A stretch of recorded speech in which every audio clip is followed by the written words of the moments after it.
The morning air at the airport was calm but busy, filled with voices, luggage wheels, and the sound of planes taking off one after another. Jonathan Reed walked through the terminal with quiet confidence. He wasn't the kind of man who needed to show his power. His presence spoke for itself. Dressed in a simple gray suit, he carried only a slim laptop bag and a single boarding pass. Luxury class, seat 1A. He had built his company from nothing. Years ago, he had been just another engineer working long hours in a small office. Now he was the CEO of one of the biggest tech firms in the country, a name known by airlines, banks, and even government offices. His company's systems powered global communication networks. But today he wasn't traveling as a CEO. He was traveling as a man who wanted peace and silence after months of work. As he reached the gate, the boarding attendant scanned his pass with a smile. "Welcome aboard, Mr. Reed," she said politely, unaware of who he really was. Jonathan nodded and thanked her. He had always believed respect went both ways, no matter a person's title. Walking down the jet bridge, he felt the soft hum of the airplane's engine through the floor. He stepped into the cabin where soft music played and cool air filled the space. Luxury class had wide seats, golden lights, and the quiet comfort he had paid for. But as he walked toward his seat, a sudden voice stopped him. "Excuse me, sir," a flight attendant said sharply, blocking his way. She had a forced smile and a stiff posture.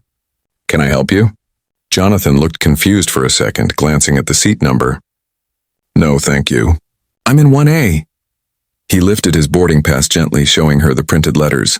Her smile faded a little. "I think you're mistaken, sir. This section is for luxury class passengers only." Jonathan blinked, unsure what she meant. "Yes," he said calmly. "That's what my ticket says." The attendant's eyes moved quickly over him. His dark skin, his simple briefcase, his calm tone. And then she smiled again, this time with disbelief. "Sir, maybe you should check with the back rows." Sometimes people get confused about seat numbers. People sitting nearby began to look up. Some whispered. A man in a blue business suit snorted quietly and said under his breath, "He probably walked into the wrong cabin." A woman across the aisle chuckled, pretending to look at her phone. Jonathan stayed polite. "I assure you, this is my seat." The attendant's expression hardened. "Please wait here, sir. I'll have to confirm this." She stepped aside and picked up the intercom phone, speaking in a low voice. Within a minute, another crew member arrived, this time a senior attendant. She looked at Jonathan the same way, suspicious and uncomfortable. "Sir," she said, her voice cooler, "this seat is booked for one of our premium guests. If you'll just show me your boarding pass again." Jonathan handed it to her silently. She scanned it, frowned, then looked up in confusion. "This says luxury class, but there must be an error." "It's no error," Jonathan replied quietly. "I booked it myself." The captain, noticing the small commotion, stepped out from the cockpit. He looked tired and annoyed. "What's going on here?" he asked. The senior attendant turned to him. "This gentleman insists he's seated in 1A, but the ticket seems wrong." Jonathan spoke calmly. "There's nothing wrong. The ticket is valid." The captain gave him a cold look, then sighed. "Sir, we'll need to clear this up before takeoff. Can you please wait outside while we verify?" Passengers began whispering louder now. Phones were recording. One man laughed quietly, muttering, "Never seen this before." Jonathan nodded once, his jaw tightening slightly. "Of course," he said softly. He turned and walked down the aisle, each step echoing through the cabin. No anger, no shouting, just silence. He stepped out into the terminal again, standing near the window where sunlight spilled across the floor. He looked out at the plane preparing for flight. The sight used to make him proud. He had helped design systems that made modern aviation safer and smarter. But now, for the first time, the sight of a plane felt small and ugly. A few minutes later, a security officer approached him. "Sir, we've been told there's a misunderstanding. Please wait here until we confirm your ticket." Jonathan gave a quiet nod. "Take your time." As the officer walked away, Jonathan pulled out his phone and opened his schedule. His assistant had already texted him, "Safe flight, sir." Meeting in London confirmed. He typed back one short message, "I'm not on the plane." Then, after a moment, he scrolled to a contact at the top of his phone list, a name that could reach places no ordinary person could. He didn't call out of revenge. He called because silence had gone too far. Back inside the plane, the passengers started murmuring again. He was calm, someone said. Didn't even argue. The first flight attendant sighed, looking toward the door. I was just doing my job, she whispered, but even she didn't sound sure anymore. Outside, Jonathan stood completely still, watching the clouds move above the runway. There was no anger in his eyes, only disappointment, the kind that comes when someone's dignity is quietly stepped on. In that moment, no one around him knew that the man they had just embarrassed was not only rich, but powerful enough to shut down an airline with a single call. He slipped his phone back into his pocket, straightened his suit jacket, and whispered to himself, "Let's see how high respect can fly." The engines roared in the distance. The plane hadn't even left the ground, but the wheels of justice had already started turning, and in less than 14 minutes, the same airline that denied him respect would learn what true power, grace, and calm retaliation looked like. Jonathan stood near the big airport window, his reflection caught between the glass and the sky outside. Planes were taking off one after another, but his flight still sat there, motionless, waiting for clearance. He had been humiliated in front of a cabin full of strangers, yet not once had he raised his voice. The silence around him was louder than any anger could be. A few minutes later, a uniformed security officer walked up. "Sir, we've double-checked the system," he said with a tight smile. "There seems to be some confusion with your booking." Jonathan looked at him calmly. "There's no confusion," he replied. "Just assumption." The officer didn't know what to say. He nodded quickly and left, avoiding eye contact. Jonathan turned back toward the window, his phone buzzing in his pocket. It was Maya, his assistant, calling again. "Sir, the meeting in London will start in 6 hours. Should I alert the team?" He paused for a long second before answering. "No," he said quietly. "Cancel it," Maya sounded startled. "Cancel it? But I won't be boarding," Jonathan said.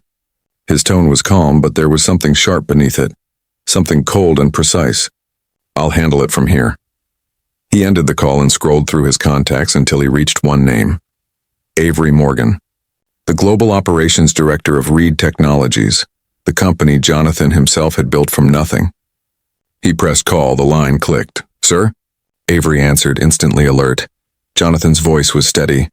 "Avery, which airline runs on our cloud systems?" Avery paused. "About 9 of them, sir. Why?" Jonathan's eyes didn't move from the plane outside. "Find out who operates Flight 409. I want the CEO on the phone now." There was no anger in his words. Just quiet authority, the kind that carried more weight than shouting ever could. Avery didn't ask questions. "Understood," he said quickly and hung up. A woman sitting nearby who had watched the scene unfold earlier finally spoke. "You handled that well," she said softly. "Most people would have lost their temper." Jonathan gave a small smile. "Temper doesn't change minds," he said. "Consequences do."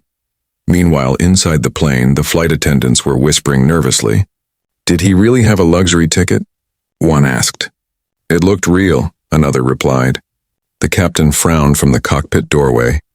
"Let's not discuss passengers," he said sharply. But even he felt uneasy. The way the man had walked off, quietly with no argument, didn't feel like guilt. It felt like control. Back in the terminal, Jonathan sat down on one of the waiting chairs. A child beside him played with a toy airplane, pretending it was flying through the air. Jonathan watched for a moment, the corners of his mouth softening. "Don't crash it," he said kindly. The little boy laughed. "Airplanes don't crash, mister. They fly forever." Jonathan smiled faintly, his mind racing. "Let's hope so," he murmured. His phone vibrated again. It was Avery. "Sir, I have confirmation.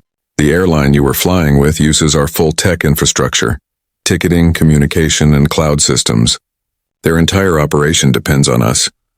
Jonathan leaned back in his seat, eyes narrowing slightly. "Good. Then give me their chairman's number." Avery hesitated. "Sir, should I just connect the call?" Within moments, Jonathan's phone beeped. A new voice came through the line, smooth, confident, and suddenly nervous. "Mr. Reed? This is Thomas Weller, CEO of Blue Sky Airlines. I was told you wanted to speak urgently?" Jonathan spoke slowly, every word sharp as glass. "I boarded one of your flights this morning. I was denied my seat by your staff. Apparently, I didn't look like I belonged in luxury class." There was silence on the other end, then a stammered voice. I'm sure that must be a misunderstanding, sir."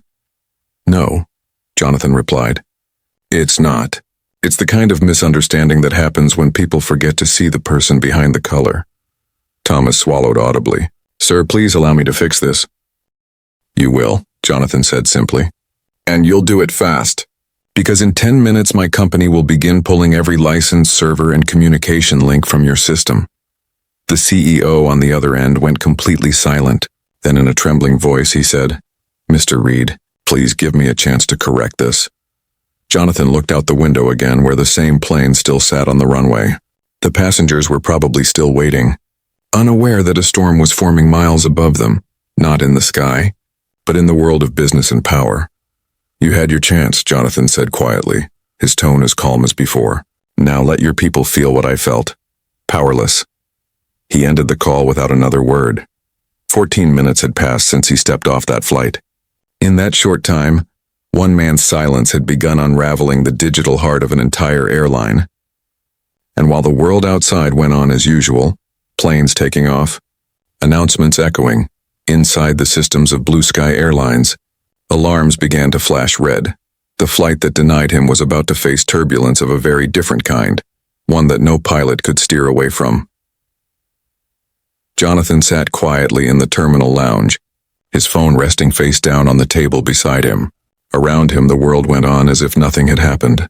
Announcements echoed through the speakers, travelers hurried past with rolling suitcases, and the smell of coffee filled the air. But under that calm surface, something big was already shifting. He looked composed, even peaceful. To anyone passing by, he was just another man waiting for a flight. No one could tell that a silent storm had started because of what happened to him 15 minutes ago. The humiliation still replayed in his mind. The dismissive tone of the flight attendant, the laughter of the passengers, the look on the captain's face when he asked him to leave. He wasn't angry. Anger was too easy, too small. He felt something deeper, a quiet resolve. He had faced worse battles building his company from scratch, fighting through rooms where he was the only black man at the table, ignored until his ideas made millions. He had learned a long time ago that the most dangerous man in the room is the one who stays calm. His phone buzzed. It was a message from Avery, his operations director. Sir, the airline's internal servers are already showing disruption. Their executives are trying to reach you. Should I continue the protocol? Jonathan stared at the screen for a few seconds before typing back, Pause it. Let them sweat. He placed the phone back down and took a slow breath. The irony wasn't lost on him. The same airline that refused him service now depended on his company's technology to function. Every flight, every booking, every digital communication passed through his systems. One single command could bring all of it to a halt. A nearby TV played the news quietly.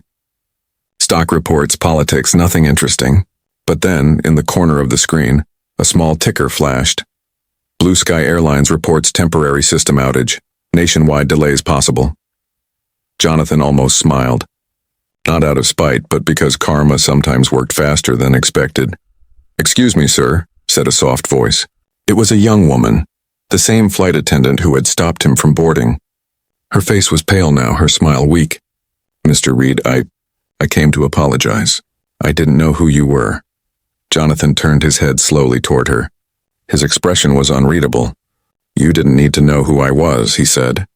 You just needed to know how to treat a person. Her eyes dropped. I'm so sorry, she whispered. I didn't mean to offend. Jonathan held up a hand gently. Don't apologize to me. Apologize to the next man who doesn't look like what you expect.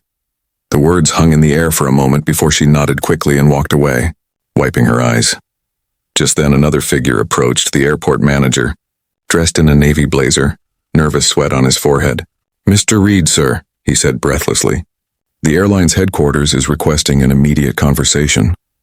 Our executives would like to make things right. They're prepared to offer you a full apology and any compensation you request. Jonathan looked at him with calm eyes. It's not about money, he said. It's about culture. The manager blinked. Sir? Jonathan stood up, straightening his jacket. Money can't fix the way people see others. You'll learn that soon. He walked past the man and out of the lounge, heading toward the exit where sunlight flooded through the tall glass walls. As he stepped outside, he made another call. Not to Avery this time, but to his legal advisor. Prepare the statement, he said. We're suspending our partnership with Blue Sky Airlines effective immediately. The lawyer paused on the line, Sir, that's nearly $500 million in contracts. Are you sure? Jonathan's voice was steady. Very sure. He ended the call and stood still, letting the cold wind brush across his face. In the distance, he could hear the faint roar of engines as planes took off. Machines built to soar, yet grounded by arrogance. Back inside the airport, chaos was already spreading. Systems were failing mid-flight coordination. Ticket counters froze. Customers were complaining and the staff scrambled to explain. Executives at Blue Sky's headquarters barked orders over phones that no longer connected. In less than 20 minutes, the entire airline's network had started to collapse. Jonathan's phone buzzed again. Another message from Avery. Sir, the airline's board is in emergency session. They're trying to contact you through every channel. Jonathan smiled faintly and replied, Let them wait. Some lessons require silence. He slipped his phone back into his pocket and started walking toward the parking area, his calm footsteps echoing against the marble floor. Every eye that looked at him now saw confidence, but none could see the power behind it. As he reached the exit, an elderly janitor who had seen the earlier scene unfold called out, You okay, son? Jonathan nodded and smiled softly. I'm fine, he said. Sometimes you just have to let people show you who they are. The janitor nodded wisely. And sometimes the world needs someone to remind them who they're not. Jonathan chuckled quietly. Maybe so. He stepped into his car, the city lights glimmering in the glass. Behind him, chaos was rising in the airline he had just brought to its knees, all because one flight attendant had looked at him and thought he didn't belong. In truth, he didn't belong on that plane anymore. He belonged above it, quiet, calm, and untouchable. The sun had barely risen higher over the airport skyline when the chaos began to spread. Inside the Blue Sky Airlines headquarters, alarms of another kind were ringing. Not the loud kind, but the quiet, desperate kind that lived in boardrooms and executive phones. Emails flooded in. Ticket systems crashed mid-check-in. Boarding passes wouldn't scan. Pilots couldn't access flight plans. Within minutes, flights across 3 continents were delayed, and no one in the building could explain why. At the top floor of the glass tower, CEO Thomas Weller stood frozen in front of a wall of screens. What do you mean the servers are offline? He barked. His IT director stammered, Sir, it's not a server crash, it's a full system lockout. The network license from Reed Technologies was pulled less than 10 minutes ago. Weller's blood ran cold. Reed Technologies? As in Jonathan Reed? The room fell silent. Everyone knew that name. Reed Technologies didn't just run Blue Sky's ticketing systems. It handled their communications, scheduling, safety data, even crew payroll. Pulling that license was like cutting the airline's oxygen supply. Get him on the phone, Weller ordered. Now! One of his assistants hurriedly dialed, but Jonathan didn't answer. Another tried to contact Avery, his operations director. No luck. The lines were dead. Weller ran a hand through his hair, pacing. He's doing this, he muttered. He's doing this because of that flight. The head of PR looked up timidly. Sir, is it true what I'm hearing? Someone says he was denied a seat? Weller slammed his palm on the table. A seat? A seat? Do you realize what kind of man you humiliated? Jonathan Reed owns the systems that keep our planes in the air. You've insulted the wrong person. At that exact moment, in a different part of the city, Jonathan sat inside his quiet office overlooking downtown. He wasn't smiling. He wasn't angry either. He was just still, hands folded, eyes fixed on the small model airplane on his desk. It had been a gift from Blue Sky's CEO 2 years ago, after a partnership deal worth hundreds of millions. Now that same CEO was calling nonstop, and Jonathan's phone kept vibrating across the wooden surface. He let it ring. Across from him, Maya, his assistant, finally spoke. Sir, they're panicking. Their PR team has called 4 times already. Reporters are starting to notice flight delays. Jonathan's gaze didn't move. Good, he said softly. Maya hesitated. Should I issue a statement? Not yet, Jonathan replied. Let them explain it themselves first. Let them feel powerless for once. Meanwhile, in the Blue Sky boardroom, Thomas Weller leaned over the conference table. This can't be happening, he whispered, his voice trembling. We can't afford this. His phone buzzed again, an internal message. All international flights grounded. Systems down for 2 hours and counting. His face turned pale. We're losing millions every hour. He looked up suddenly and barked, Get the crew from that flight. The one from this morning. I want every name, every detail, every second of what happened. Within minutes, the flight's crew was brought into a private call. The same flight attendant who had stopped Jonathan earlier now sat in front of a camera, looking terrified. Tell me exactly what happened, Weller demanded. She fidgeted with her hands. He boarded. He had a luxury class ticket, but I thought maybe it was a mistake. I didn't mean to offend him. You didn't offend him, Weller interrupted bitterly.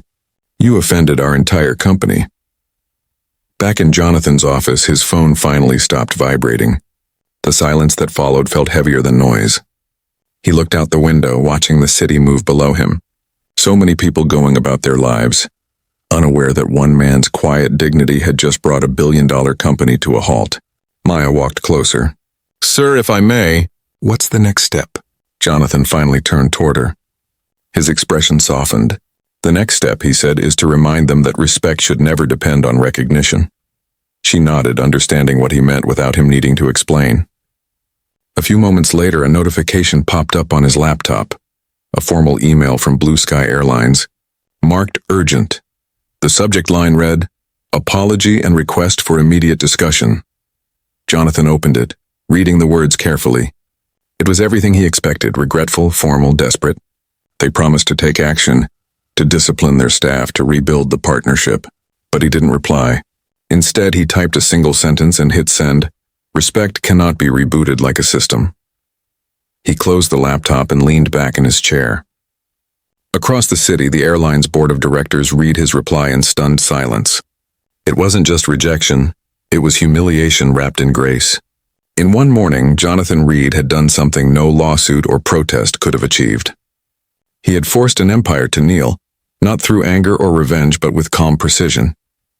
By the end of the day, Blue Sky Airlines had lost billions in market value.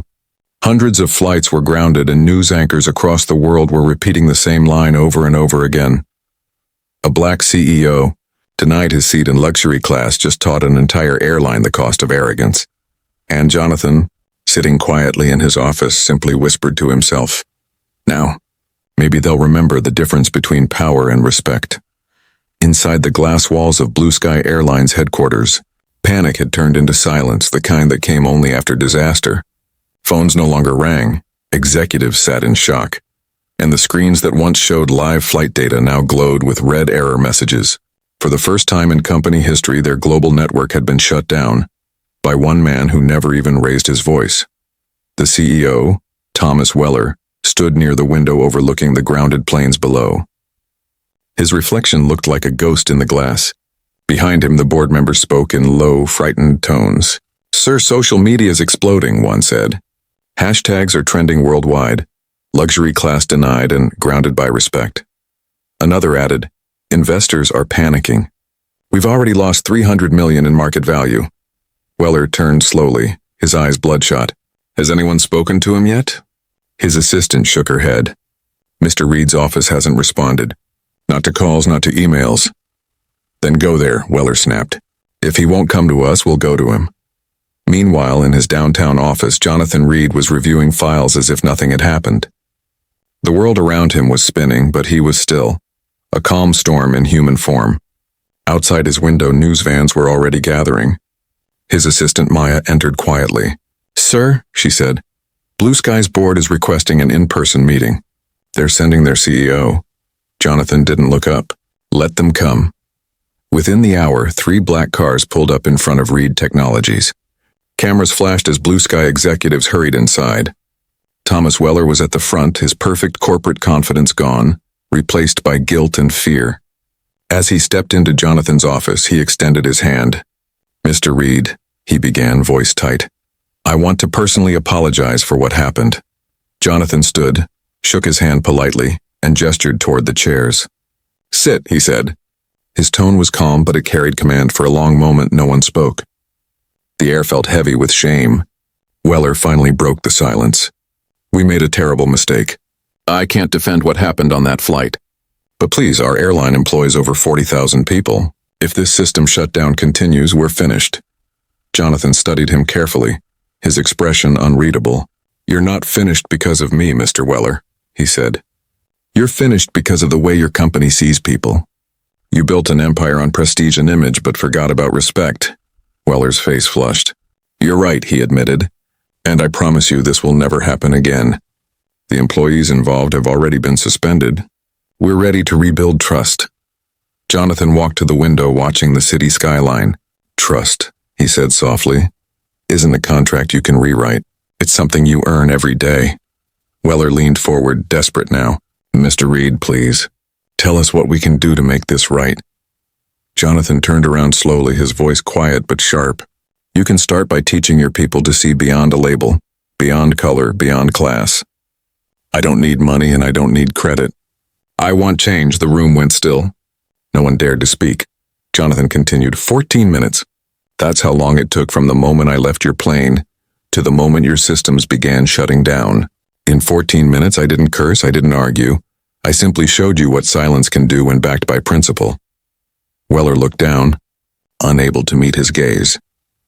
Finally, Jonathan picked up his phone, opened a message from Avery and said, Restart the systems. Avery's reply came instantly. Are you sure, sir? Jonathan typed back, Yes, they've learned enough for today. Across the world, Blue Sky's servers flickered back to life. Flights began to reschedule. Pilots received data again. And in the boardroom, the relief was visible, but none of them spoke. They all knew the damage wasn't just technical, it was moral. Jonathan turned back to Weller. You'll issue a public statement, he said. Not one written by lawyers or PR people. I want it written by you. And I want you to mention exactly what happened, every detail. Not because I want the world to know my name, but because I want the world to remember the cost of arrogance. Weller nodded quickly. Yes, sir. I'll do it personally. Jonathan walked back to his desk, picked up the small model airplane that still sat there and said quietly, You gave me this once, remember? You said it represented partnership. I think today it represents something else. Weller swallowed. What's that? Jonathan set the model back down gently. Accountability. As the executives left the office, heads lowered, Maya stepped forward. You handled that beautifully, sir, she said. Jonathan smiled faintly. It's not about beauty, he replied. It's about balance. Some people shout for justice. Others whisper, and the world still hears them. Outside, the news broke instantly. Blue Sky Airline CEO issues public apology to Jonathan Reed, entire network restored. The internet exploded with headlines. People shared the story worldwide, calling it the 14-minute lesson in respect. And in the middle of all that noise, Jonathan Reed sat quietly in his office, eyes closed, whispering to himself, Power is nothing without purpose. Morning sunlight poured through the tall windows of Reed Technologies the next day, painting gold streaks across the glass walls. The world outside was buzzing. Reporters camped outside the building, headlines flashing across every major network. Black CEO grounds airline after discrimination incident. The 14-minute revolution. Respect costs nothing until it's too late. But inside Jonathan Reed's office, everything was calm. He sat at his desk with a cup of coffee, the same way he did every morning. No victory speeches, no celebration, just silence. Because to him, this wasn't revenge. It was a lesson, one that had reached millions overnight. Maya entered the room carrying a stack of newspapers. Sir, she said softly, you're everywhere. People are calling you a hero. They're saying you stood up for every person who's ever been looked down on. Jonathan glanced at the headlines but didn't smile. I didn't stand up, he said. I just didn't stay quiet. He placed the papers aside and opened his laptop. His inbox was full. Messages from CEOs, activists, and strangers thanking him for what he did. But one message caught his attention. It was from Thomas Weller, the Blue Sky Airline CEO. The subject line read, A personal request. Jonathan opened it. Mr. Reed, I wanted to inform you that we are launching a new training program across all branches, focused on equality, empathy, and respect. We are naming it the Reed Initiative.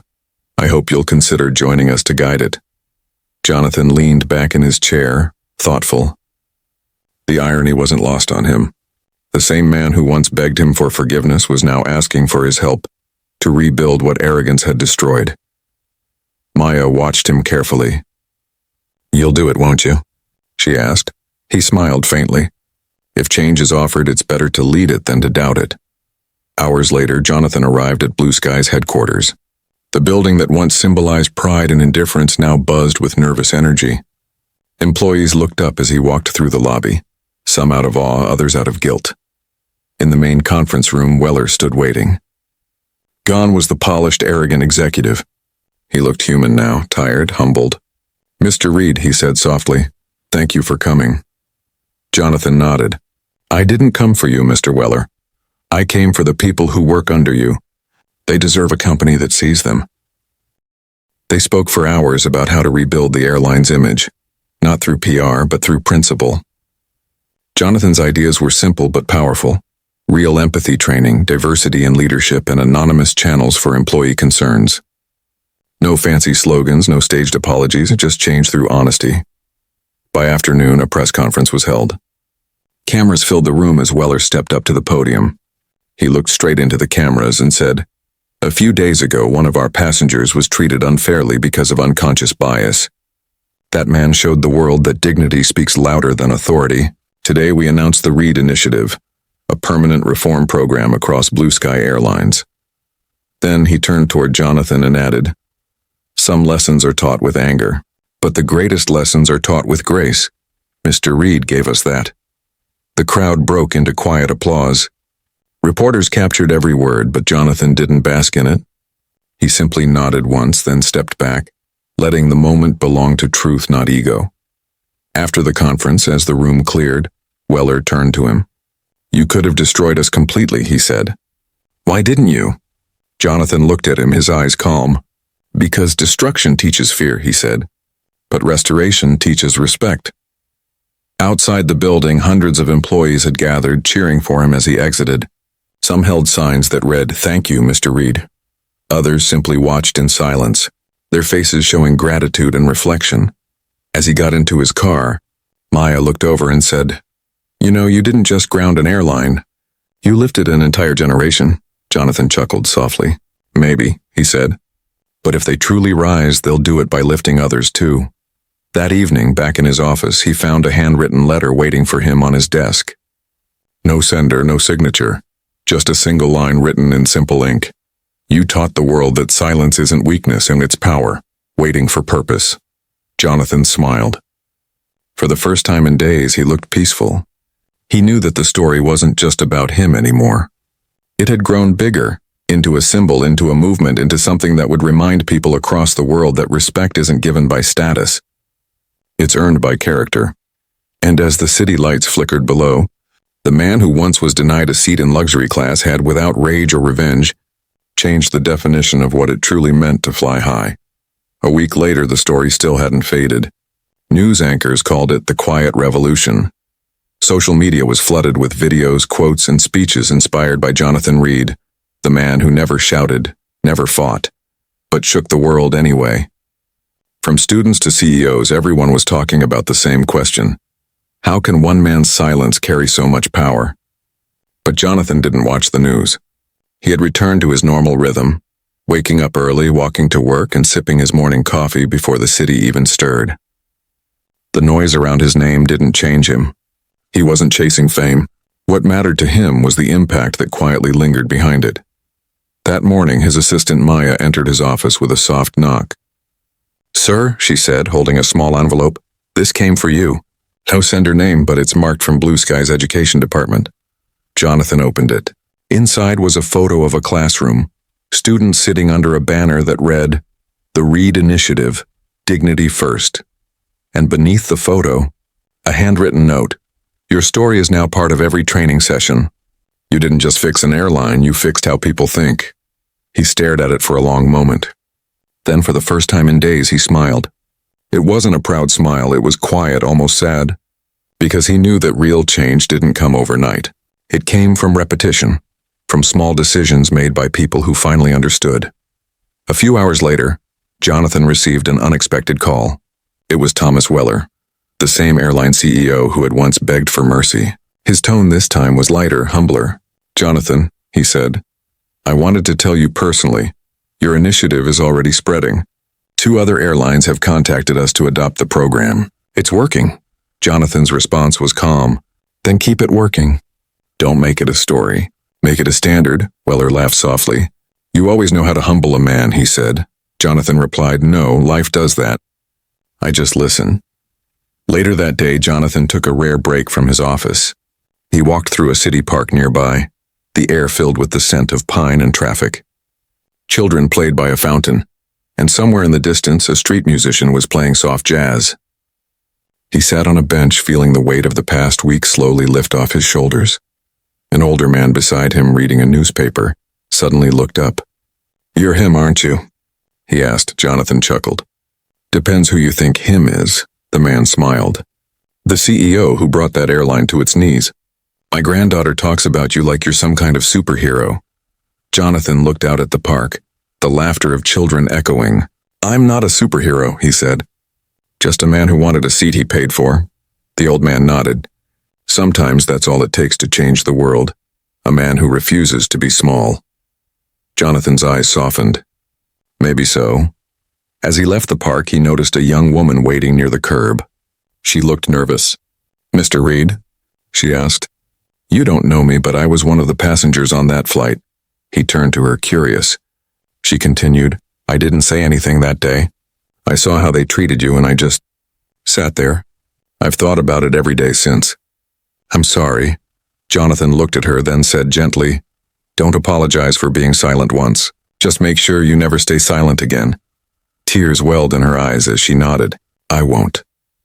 He smiled, then walked away as the light turned green, disappearing into the city crowd. That evening, Jonathan returned home, sat by the window, and watched planes glide across the dark sky. Somewhere up there, one of those planes carried his message of dignity, equality, and strength. Maya called from the other room. Sir, you've got another message from the press. They want to do a feature, The Man Who Grounded the Skies. Should I respond? Jonathan chuckled. Tell them I'm not the story. Tell them the mirror is. The mirror? She asked. Yes, he said softly. Because what they saw in me was just a reflection of what they forgot to be. The camera of life faded out there. A man by the window, calm as the night, whose greatest act of power wasn't revenge but restraint. The world had called him many things, CEO, hero, legend, but Jonathan Reed preferred a simpler title. Just a man who reminded others how to see